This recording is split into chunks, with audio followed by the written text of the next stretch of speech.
broadcasting. Blog Talk USA. Are you tired of waiting for change? Tune into Blog Talk USA. Let your voice be heard on Blog Talk USA. 1012, and it gives me 1,250 feet. Checks it again. TWA announced the arrival of their flight from Los Angeles and Chicago.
It is Monday, February 1, the year 2016. Welcome to and the Talk. And we've got a full hour planned for you, and we're going to try to utilize that time as best as possible. Of course, today is Iowa Caucus Day, and it begins the process now. It's been a long time getting here, but it begins the process. We're going to break it down from a lot of different perspectives, talk about the candidates that were, that may not be for much longer on both sides of the aisle. And so we want to encourage you to join us throughout the program this Monday. That number on the Blog Talk USA radio network is 347-855-8118. That's 347-855-8118. I am Tony Trupiano, the T of TNZ. He, of course, is Richard Zombeck, the Z of TNZ. And Z, good morning. Hope you had a nice weekend, my friend. Kind of excited about the day today. Well, like all the countdown. I have countdown clocks on the channels, and the first one I saw yesterday was I think starting at 27 hours. Of course, they probably did it at 100, but I caught 27 hours and 28 minutes to go until Iowa caucuses, and I don't really know what ground zero is for that count, but whether or not if there's an official start time. I think the official start time of this round of elections started about I want to say 7 years ago, but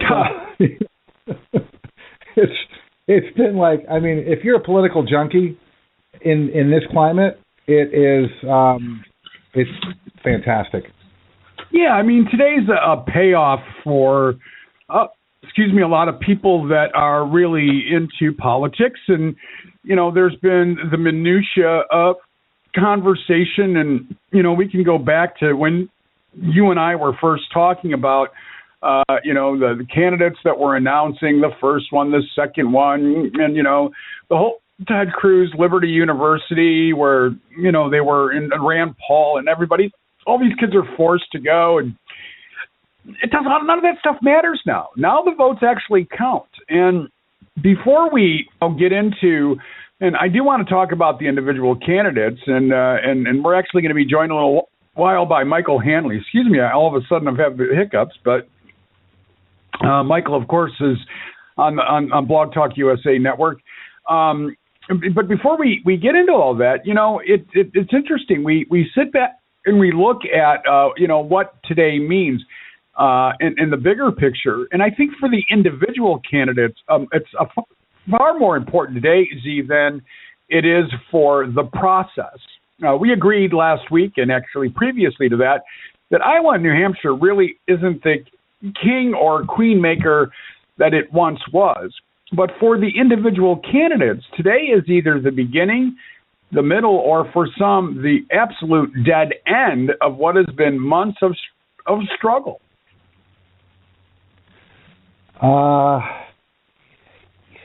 Yeah, I mean, I don't know. Explain struggle. Well, here, Jeb Bush is a great example. When he announced, and you'll remember, he delayed his announcement for a very long time. And in fact, at one point, the Democratic Party actually filed a complaint against him with the Federal Elections Commission because he was out there, well, they claim illegally raising money. It wasn't illegal. Until you're an announced candidate, you can raise as much money for PACs or anything else as you want. But he deliberately delayed his candidacy or announcing officially so that he could raise a great deal of money. Now, he was the establishment guy. It was assumed, wasn't it, that it was just going to be Bush, Clinton, here we go again. Struggle? Hell yeah, that man has had nothing but a huge struggle. Well, what's he at today? 3%. Let me just take a look here. Jeb Bush, 4.1%. Has spent. What was it? Close to $100 million on, and even trotted his mommy out to help with the campaign. It was funny because he commented on that on Friday. And, he was all full of piss and vinegar. I'm proud of my father, the greatest American, the greatest living American. I'm proud of my brother who shepherded us through the storms, blah, blah, blah, blah, blah. And, yeah, for those of you that made fun of me, I'm also proud of my mother. Well, no one said you couldn't be. Jeb, lighten up a little bit. Jeb with the exclamation point. Yeah, exactly. Jeb. But the thing is, I mean, how do you run a campaign as an adult and not have people in the room? I always wonder about one factor in the room with almost everything I watch. Is that why isn't there that one? You remember that cartoon Gulliver's Travel with Glum, who sure. was always Flirtatia, we're doomed, we'll never make it. I mean, I think every campaign and every political movement needs a Glum, right?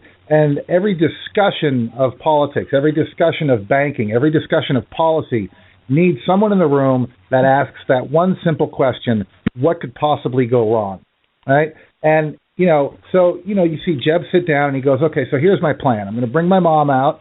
And that one person in the room, Glum, says, guys like Donald Trump are going to have a field day on this, and you're going to be called a mommy's boy, and he's going to attack you. And when all that happens, I'm always wondering, where was that person in the room? Where was that person in the room going, what could possibly go wrong? Great question. That's a great question. Well, as we're sitting here, and what I really want to do is just take a look at the candidates. Let me give you a list of names, Z. And what they might be thinking or doing today. George Pataki, Lindsey Graham, Bobby Jindal, Scott Walker, Rick Perry. It's Iowa. Obviously, they're all former candidates on the GOP side of the ticket. None of them were able to gain any traction. Rick Perry's the only one that's really been just the least bit active, and that was only in the last week. One of the things, of course, that we have to take a look at today, as we look at the list of candidates, is today going to be the last day for some of these guys? And I think you and I had an off-air conversation about this. And you're not so sure too many people are going to walk away after this week, are you? No, I don't think they are. I mean, I don't know if we can call it stubbornness, but Chris Christie's not going to walk away. Mike Huckabee likes the money he's getting, and Ben Carson again. And we discussed this last week. There's a lot of money in this, Tony. Even if you're at 2 or 3%, that's a large segment of people that are willing to donate money and to keep the thing going. And if you're funneling all of your money to consultants and stuff, those consultants have something to gain by that also, right? I mean, this is millions of dollars going into people's pockets and advertising, and so the people that are receiving the money that's going to is helping feed their quote unquote needs. So nobody wants to see this end. How is someone that's consulting for Ben Carson, for example, going to turn that over to Trump, who doesn't need you because he makes all the decisions for himself, and Ted Cruz, who I don't even know what to say about Ted Cruz. I mean, really, it's a scary field when people like Jeb Bush actually look reasonable, or Lindsey Graham, for that matter, actually look reasonable on that side of the aisle. We're living in scary times. Well, let's frame it. Let's frame it from there. We this evening, all things being considered, including now Mother Nature, who may be making an unexpected and unwanted visit to Iowa. And for people that don't know how caucuses work, if we have time, we'll kind of briefly walk through that. But it is, and we've been hearing this ad nauseum. It's all going to be about turnout. But let's look at the top four, at least the popular names that are occurring. Obviously, Donald Trump, Ted Cruz, Marco Rubio, and then the number 4 is the interesting one because there isn't a consensus on the number 4. Some say that Chris Christie may be a big surprise. Others are saying that Ben Carson should not be counted out. And as you know, at one point, Ben Carson was the front runner in Iowa for a period of time. And so, I think that those top 4 do there. It's the Marco Rubio name that is getting all kinds of attention the last 3 days. Now, what I find odd about that, I think Marco Rubio has been the laziest presidential candidate I have ever encountered. Oh, and altogether, not just in his campaigning, but in the job that he was elected for. He's got a horrible record. Voting record in Congress. He's got no-show. He's got more no-shows than anything. So why he's. I mean, if you're that lazy as a senator, what does that mean for it's kind of like he's saying, hey, listen, this isn't really my thing. My thing is being president, and the stuff that you elected me for, ho hum. I want to do big important things. I don't want to do this little piddly Senate stuff. And I think that's going to hurt him. And here's the thing, right? Whether Trump, let's just say Trump doesn't win Iowa, and somehow the RNC puts someone else and brokers the convention and decides on a different nominee. Do you really think that's going to shut Trump up? Do you think Trump's going to stop talking about what a horrible candidate the guy is? No. Trump's a sore loser, and he's going to come out on the attack. And guess what? He gets airtime. I mean, Tony, the GOP debates last week, they were filming his plane landing. I mean, they filmed the Pope's plane landing, and all the other channels were on Trump. Now, I think Fox would have done a better job if they had said, "Hey, listen, we've got this. We're filming it. You can all rebroadcast it," and it would have wiped. Trump. If they really wanted to go to war with Trump, that would have been the way to do it. Is to not give him any airtime. But he was on every other, and he'll continue to do that. He's who else do you know that can actually just call in whenever they want, and it stops the show. Whatever show it is, it could be The View, Ellen, Morning Joe. Oh, we got a phone call from Donald Trump. We're going to the phone lines. Even if they're in the middle of broadcasting a natural disaster that's affecting hundreds of thousands of people, they're going to switch over to Trump, and they will continue to do that because ratings. Well, no question. Listen, before we bring Michael Hanley on, let me just put polling in the front and center here. Polling has been one of the stories of this campaign. And it always is, but listen, I have been seriously involved in the reporting of presidential politics for over 20 years now. I've never seen polling have such a prominent role in the dialogue. I think that polling is one of the things that are at stake here tonight. Depending on how you want to look at it, whether you're Republican or Democrat, doesn't matter. The reality is the polls have been all over the place, and depending on which poll you're watching, whether it's the Des Moines Registered poll or one of the many others that are out there, we are left this morning. I mean, tomorrow morning we'll have the answer, but we're left this morning, depending on which poll you trust, Richard Zombeck, saying to ourselves, legitimately, at this point, it's anybody's ball game. It'll be interesting to see how polling factors in here.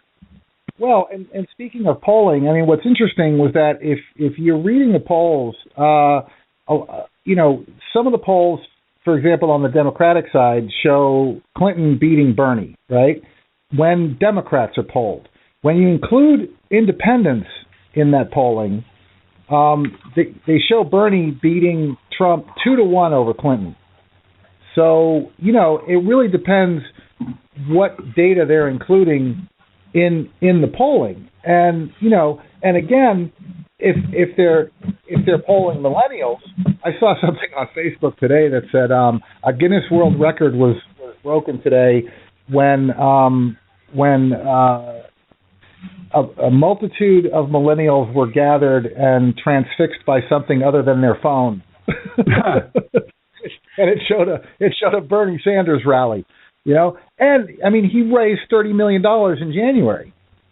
So, and his donations are, an average of what, $27 or something like that? Right. Yeah. It's astounding. All right. We are going to go to the phones and talk to Michael Hanley. Before we do that, Z, I got to tell you, we were out and about yesterday, and somebody had a bumper sticker on their car that said, Obama 2016, just to piss you off. And I got a kick out of that. Anyway, let us welcome to the TNZ show Michael Hanley. Michael, of course, is a host on the Blog Talk USA radio network. He does a show with the lovely Rihanna. He is also the driver of an amazing blog called Democratic Blog News, which you're going to find online at demblognews.com. And Michael, it's a pleasure to have you on with us this morning. I would guess like Richard Zombeck and I, well, you got to be a little bit excited about what's going to happen today. Yeah, good morning, guys. Yeah, I'm a political nerd like you guys are. And, given my background is computer science and statistics, I follow the polls very, very closely. And the other piece of information is that I used to live in Iowa, and I caucused for Jimmy Carter back in '76. And that's the year that put both Jimmy Carter and the Iowa caucuses on the map as something to be watched. Well, that's interesting. Let me ask you, since you brought up polling, let me ask you about my comment. Is polling one of the issues that's kind of on trial here tonight? Yeah, I really think it is. I talk pretty frequently and write frequently about the state of polling. The problem with polling today is getting accurate sample size. There's a federal law that says you can't auto dial cell phones. If you call cell phones to poll for any reason, you have to live dial to get a hold of someone.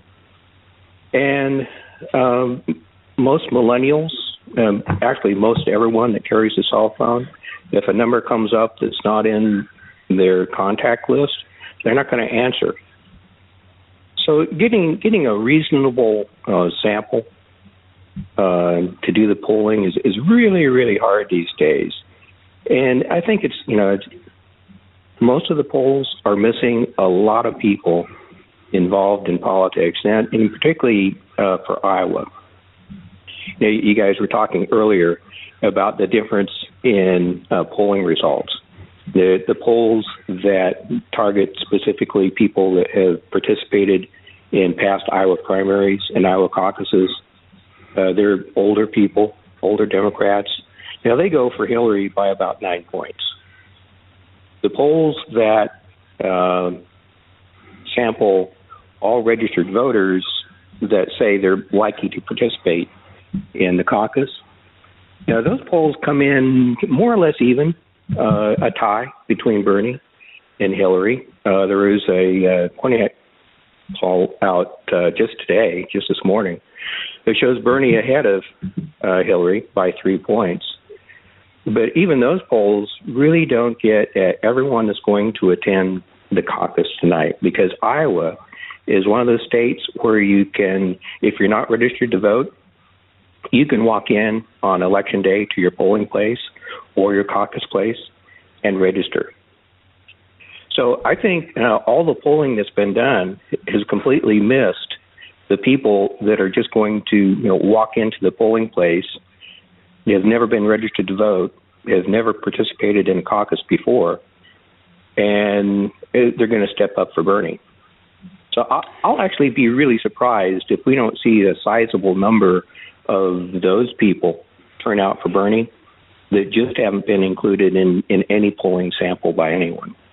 Yeah, I've been wondering about that, Michael, because I mean, the pollsters are using. I mean, technology is changing really fast, and when you look at after a debate or after a rally or after an event, a lot of the online media takes online polling, which is not considered particularly accurate, but the polling from the next day, from some of the quote-unquote official polling, almost completely contradicts what people online were saying, what people in social media were saying, and and particularly what millennials and the young people are saying. And I find it absolutely fascinating, the amount of people and the buzz around Bernie Sanders and the lack of media attention to that buzz.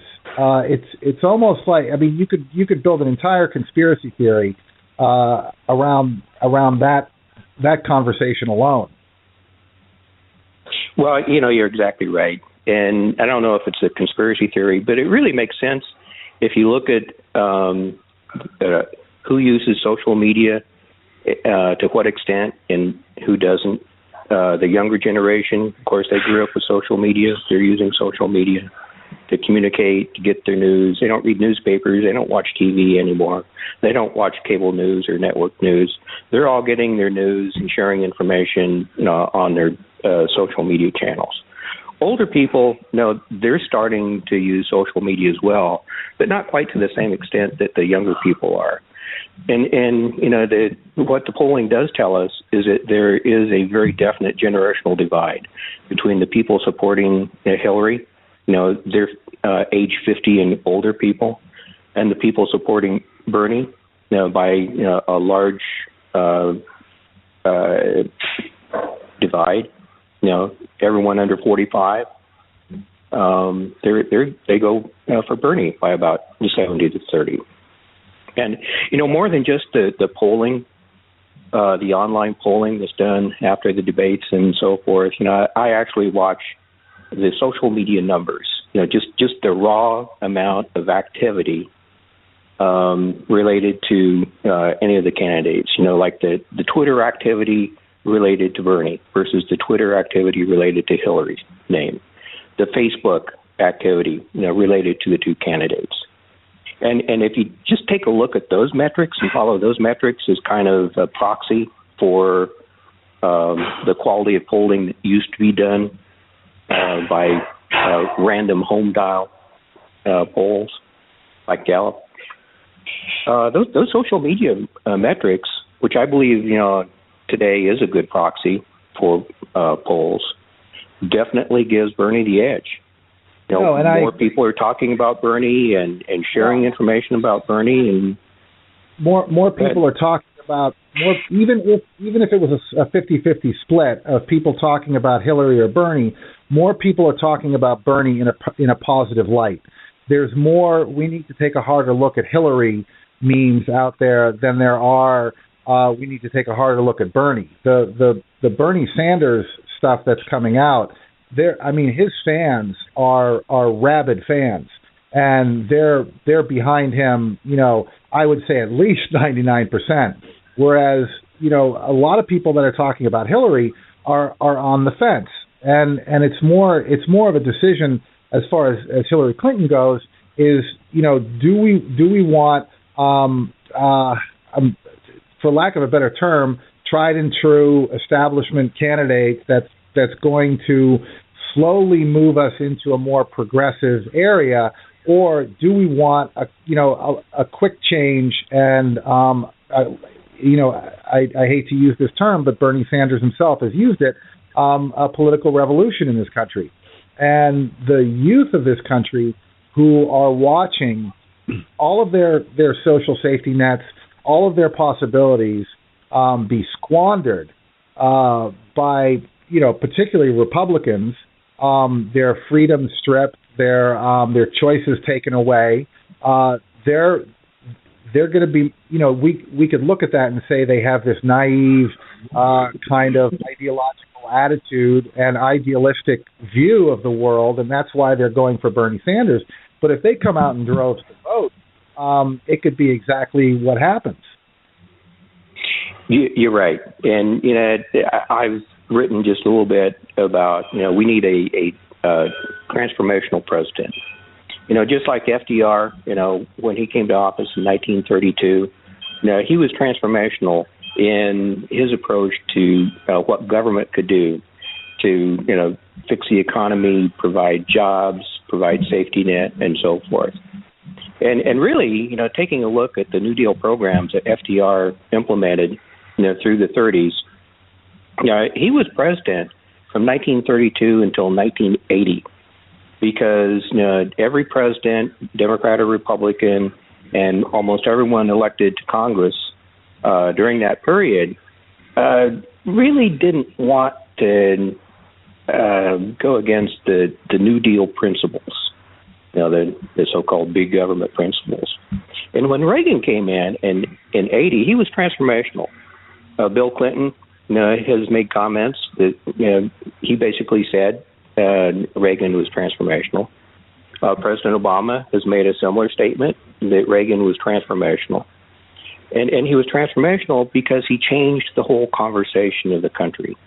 He changed the conversation from, government is a solution to government is the problem. That's exactly what he said in his first inaugural address. Government is no longer the solution, it's the problem. Yeah, but Michael, let me interrupt you just for a moment. Years, we've had that. Let me interrupt you for just a moment. I think part of the problem that I have with that dialogue, and listen, I'm not a transformational guy. I'm a messenger. I'm a communicator.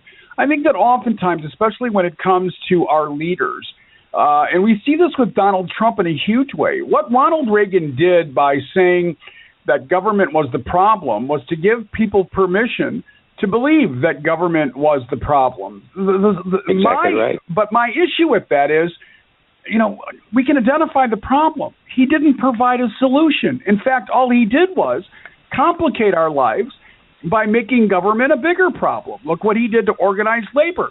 We could just take the single act of firing the air traffic controllers and track it to the problem we're having in the workforce today and income inequality.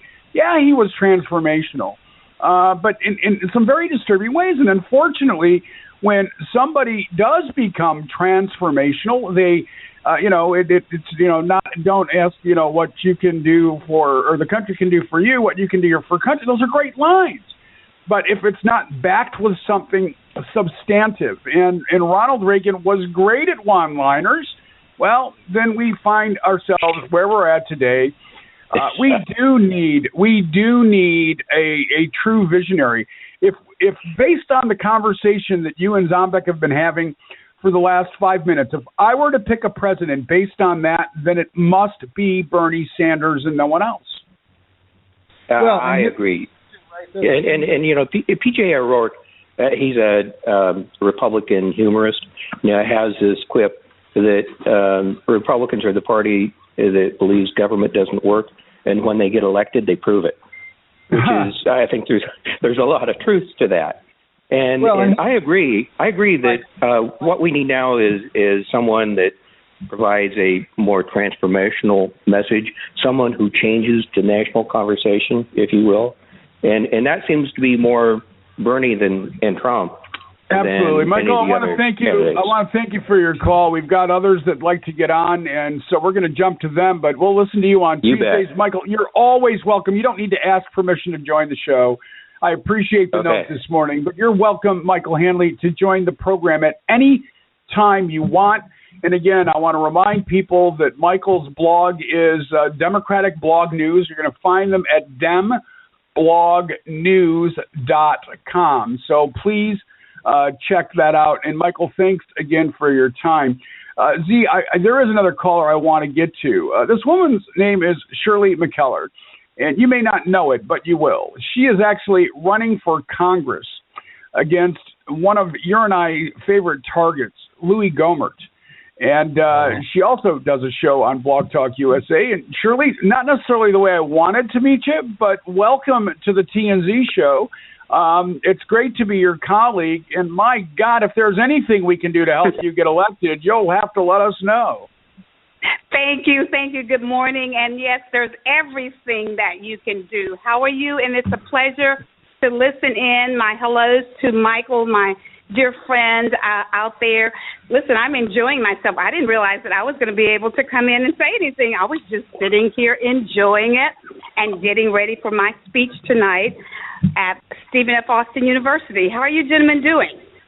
Well, we're doing well. Ron has mentioned you to me many times, and so when I saw you're on the line, I certainly thought that I know Richard Zombeck is going to love you, so I wanted to make sure the two of you had a chance to chat a little bit too. Shirley, tell us a little bit about why you decided, been a candidate for Congress. I know that struggle. Tell us why you felt this was the time for you to step up. Thank you. That's an excellent question. I certainly appreciate it. Actually, I'm retired Army, served 18 months overseas during the war in Iraq. I was injured there. Spent a year in the hospital in San Antonio, Texas. Went through my surgeries, and when it was time for me to come out on TDRL, temporary disability leave, I was told by Brooke Army that it was going to be about 18 months before I could get into the VA system. So I was troubled by that because I had been providing health care. I'm a nurse clinician. I've been providing health care for a lot of years. And now I needed it, and you told me I have to wait. So I didn't like that. So I did a congressional to Kay Bailey Hutchison's office, and within a couple weeks I was actually in the system. But the problem that I could see was that not just myself was having that problem. Many of my colleagues that I had served with in the military, who was also injured, who also needed health care, was going through the same difficulties. So since I knew medically how to term things, I started to help my friends and start doing congressionals for them and showing them how they could, in fact, get into the VA system because they, too, was told and was experiencing the same issues. So I spent about 5 years or so doing that. And then one day a group of black Republicans here in East Texas said, you know, you really need to be running for Congress because you're doing all the things that the representative in East Texas should be doing and was not doing. As a matter of fact, he was basically embarrassing us by standing in the halls of Congress, not realizing what his job really was and why people had sent him there to work for East Texas. So I said no at first. I was never really interested in running for a public office, was always just out there in the community working, just thought my voice was stronger outside of elected office rather than being an elected official. And then I started to think more and more about it and said to myself one day, you know, if you really, really want to make a change, if you really want to have a seat at that table where all the decisions are really being made, then you really need to be at that table. So my parents always told us that whatever you do, always be academically prepared as well as experienced. So I have experience in my career I was military, medical, entrepreneur. I had employed hundreds of people in East Texas, education, all of the things actually that we deal with in this country. I had actually worked in it in my career, not even thinking about that someday I may be interested in running for Congress. So what I decided to do is go back to school, get my degree in political science, learn all about running a campaign, went to 5 campaign schools, and then I said, now I'm ready. So this is my time again, and I am really ready. I know how to run a campaign. I know what this country needs. I know what East Texas needs. So that's what brought me to it, and that's where I am right now. My boots are on the ground every single day working for East Texas. Yes, go ahead. Well, thank you. By the way, thank you for your service. I'll give Richard a chance to say hi here in just a moment. But I would like, if you would, just very quickly, because we've got a lot you have to cover in our hour, your thoughts about the caucus tonight, either on the Republican or Democratic or both sides, the significance of tonight. We know, Shirley, without a shadow of a doubt, that Iowa and New Hampshire do not hold the power they once did, but they are important for a lot of other reasons, which Richard and I are going to get into in just a moment. Just your quick thoughts, and then I'll let you and Richard chat a bit. Sure. Thank you so much for asking me that question. I listened to Michael, and I, too, lived in Omaha, Nebraska. Actually was married there, went to college there, a very brief period, have lots of family there. So I'm quite familiar with Iowa. Right across the bridge is Council Bluffs. So we spend a lot of time caucusing and working over there. And I understand how they work, but I have to say to Michael, we don't know automatically that the people that are going to come out, that they're going to automatically vote for Bernie. They may automatically vote for Hillary. I'm not, I don't know. You never know until they get there. Yes, Iowa is important and New Hampshire is important, but we have all these other states in the union. So that's what I'm looking for. But I'm looking forward to seeing what the outcome of that will be. But that's not where I'm placing all of my hopes into. I have my candidate that I'd like to see win, and so that's who I'm pushing for. And we'll wait until tomorrow. And then I'm not going to quarterback right now. I'm going to wait until tomorrow and see what happens. No, it's probably better to be a spectator. Z, I thought I'd give you a chance to say hi to Shirley.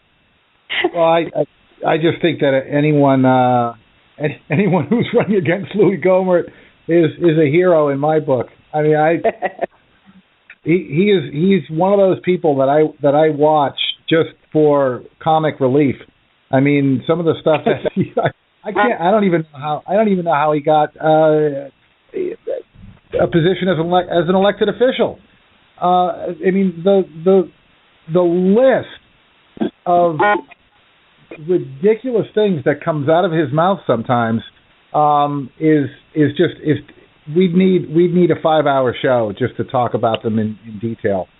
So absolutely. I mean, why don't you tune in sometimes on Monday night and listen to? It's amazing. I travel all over this country, in particular into Washington D.C., and they say, how do you guys continue to re-elect this fellow?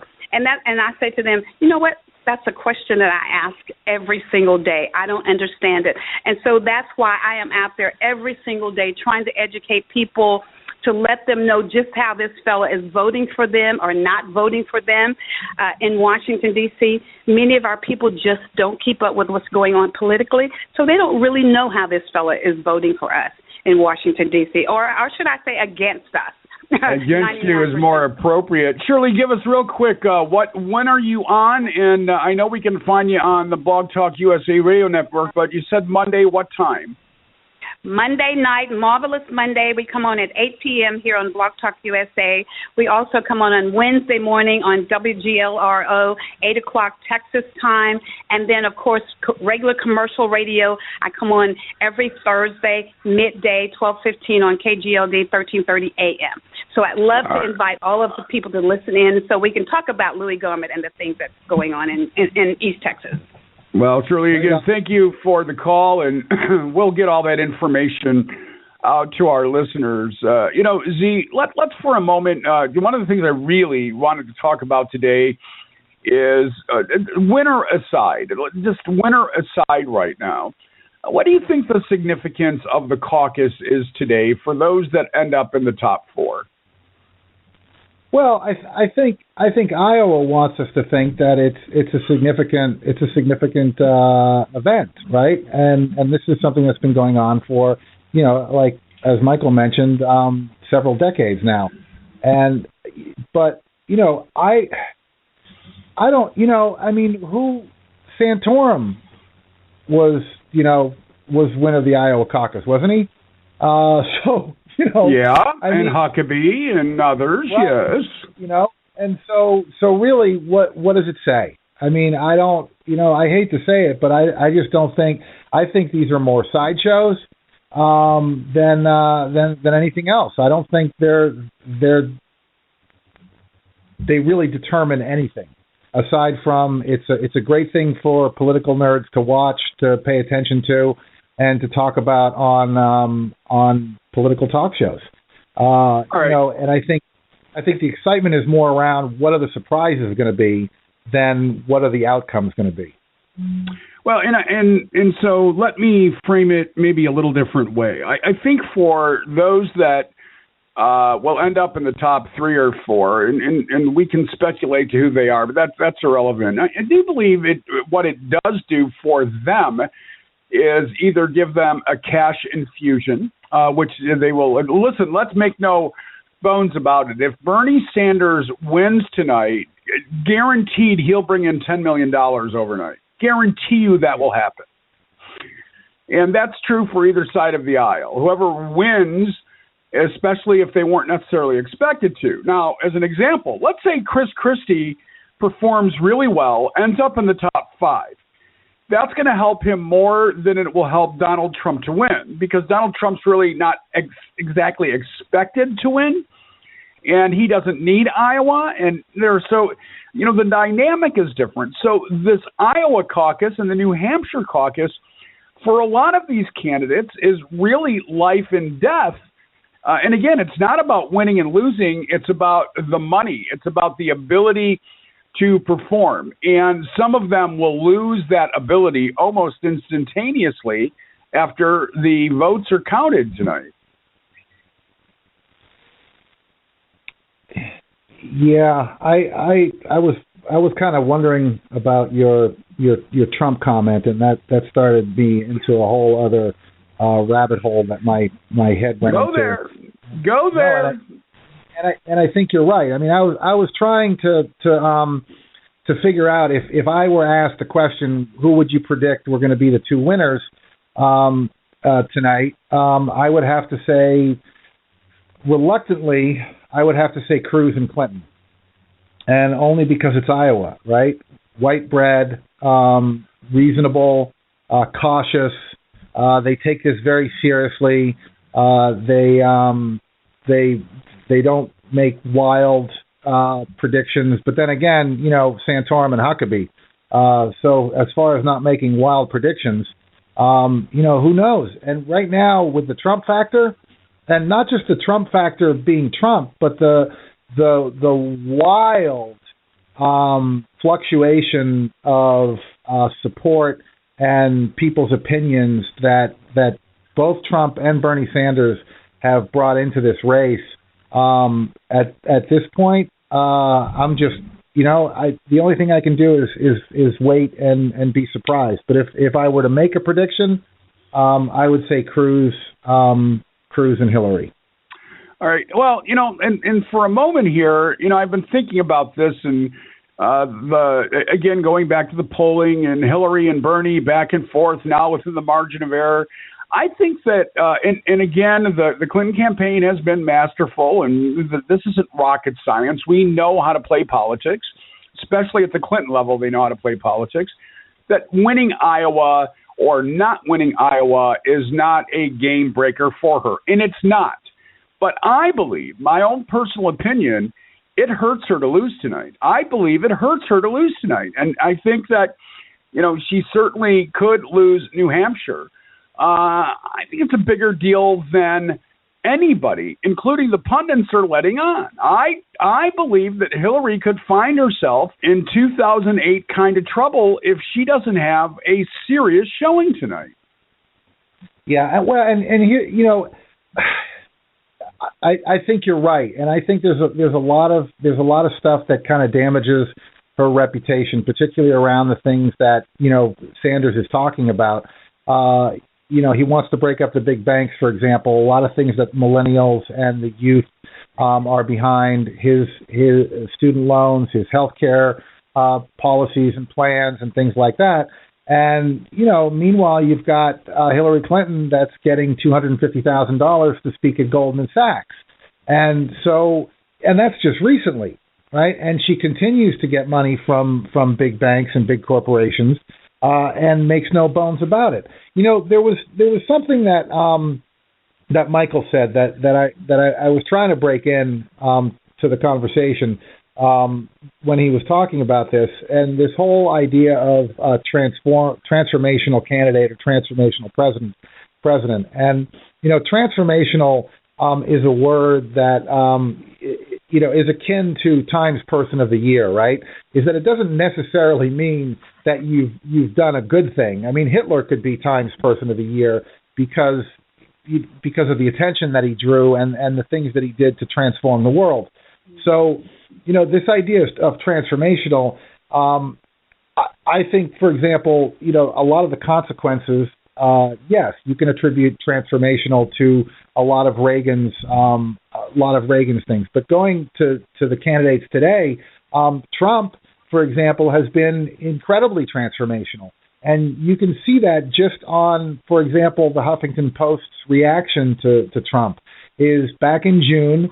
They relegated him to the entertainment section. They were no longer going to put him in the political section, which was, a snarky kind of comedic response to Donald Trump and his vitriol and rhetoric. But in June, by December, they were forced to put him back into the politics section because he was changing the conversation. He was guiding the conversation on the right and even on the left about policy. So they had no choice but to bring him back into the lens of a political frontrunner. And most recently what they've done is at the end of every article that involves Trump, they've added a note to their readers that says Donald Trump is a serial liar, rampant xenophobe, racist, misogynist, birther, and bully who has repeatedly pledged to ban Muslims. 1.6 billion members of an entire religion from entering the United States. So that's the statement as of Friday. That's the editor's note that they're putting at the end of every Donald Trump article. While they're no longer relegating him to the entertainment section, they've decided that he is consequential and transformational, and they put him back into the politics section as of December. So, things like that, right? And I continue to say that Obama is going to be one of the most consequential presidents of at least our lifetime and of what we've seen, only because of the things that have happened in the background and the things that have sparked up around some of his policy changes and executive actions and even his vetoes. So, we're in a really odd time, and the polling is, as much as Michael Handley likes it and likes to pay attention to it, I think it's a wise decision on his part to also be paying attention to social media and to what the conversation is about. And quite frankly, you don't see that with a lot of the quote unquote pundits in the media. So I was very impressed by that conversation and happy to hear that.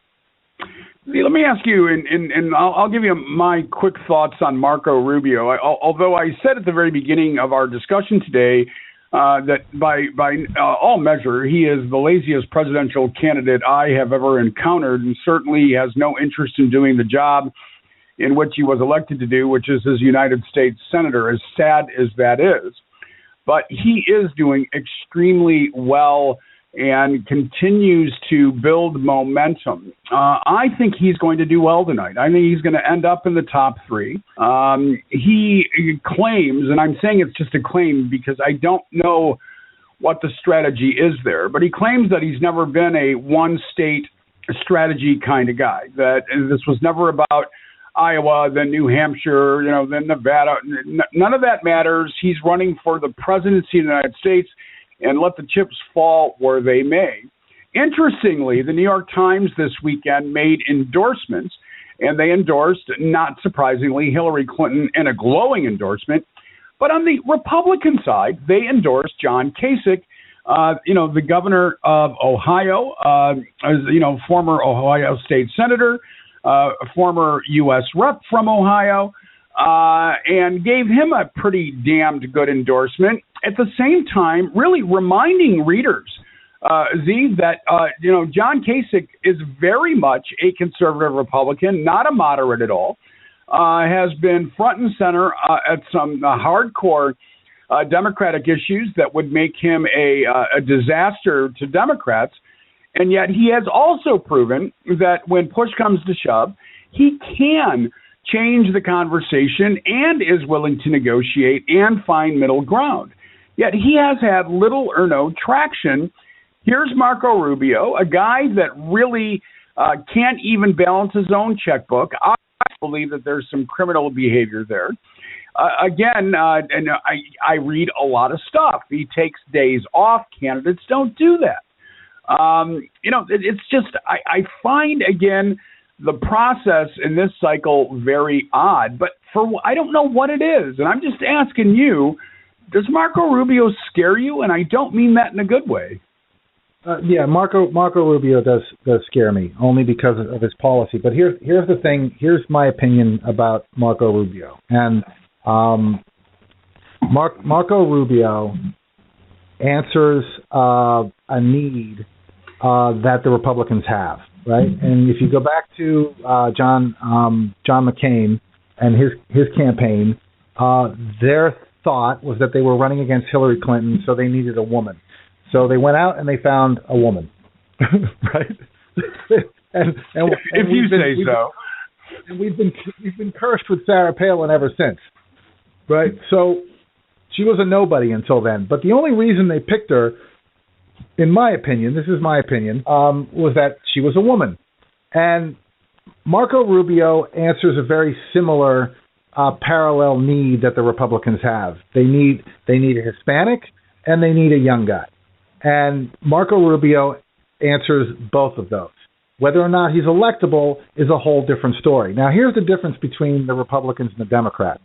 The Republicans look at an older white crowd wants to have a Republican in the White House, and they think that they can attract other younger Latino voters by sticking a Latino who's young into that role.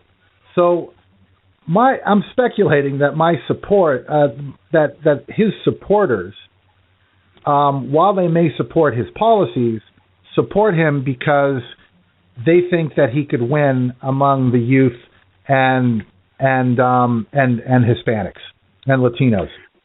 Yeah, but this goes back to your your thought, because I want to talk about the Castro brothers, but finish what you're saying.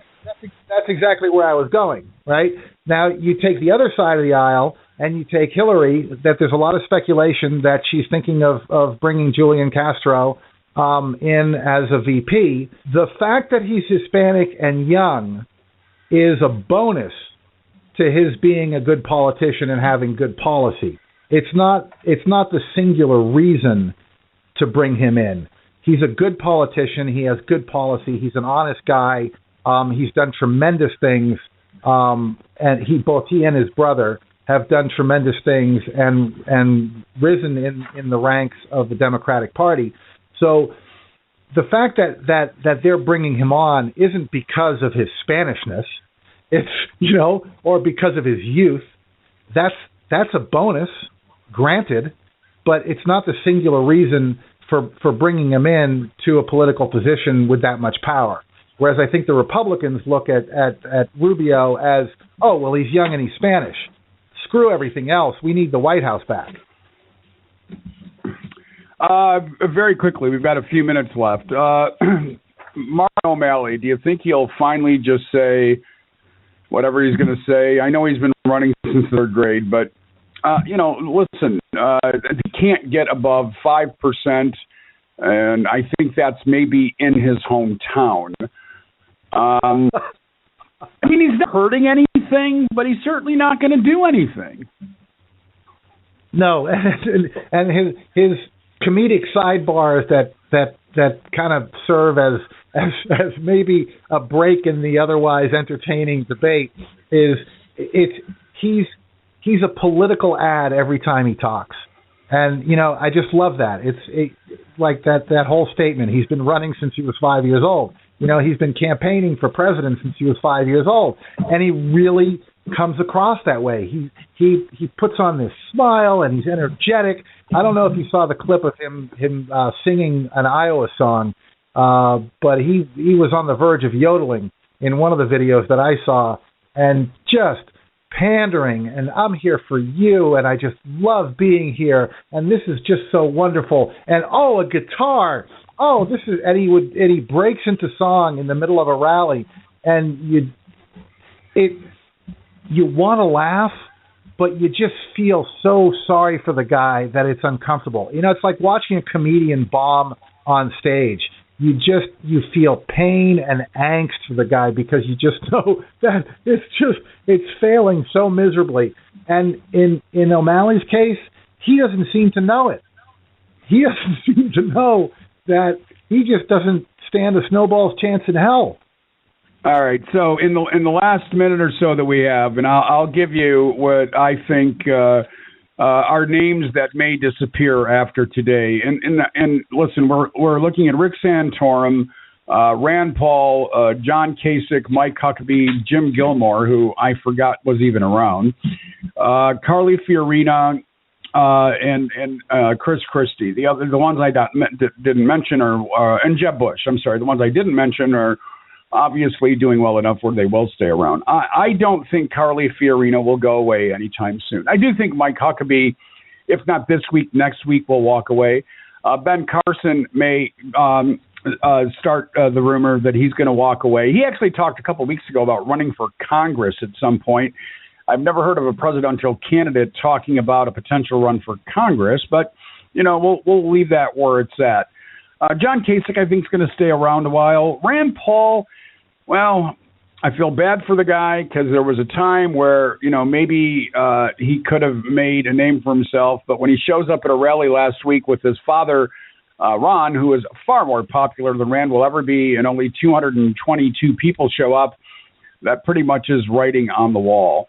Bottom line is Santorum, Huckabee, and maybe Carly Fiorina, but I think that her ego keeps her in this much longer than it needs to. Yeah, I agree. I agree with everything you said. I think what's going to happen too is Jeb Bush is going to stick around, hoping that he picks up the percentages from the ones that are going to drop out. But anyone that would be behind the nut jobs that are going to drop out are going to be more likely to go for Cruz or Trump.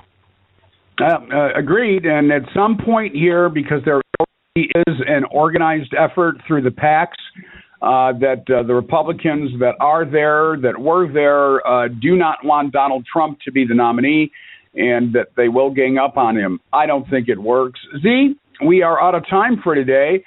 TandZTalk.com. We've got some great stuff going on over there. So why don't you share with the audience what it is that we are doing and how they can help us out? Well, they can find us on Twitter, of course, Facebook.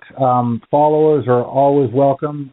We've also got a support page up there, which may sound like we're asking for money, but we're not. We're asking that you support us by going to iTunes and Stitcher, maybe putting a link up on your site, sharing us on social media, listening to the show, sharing it.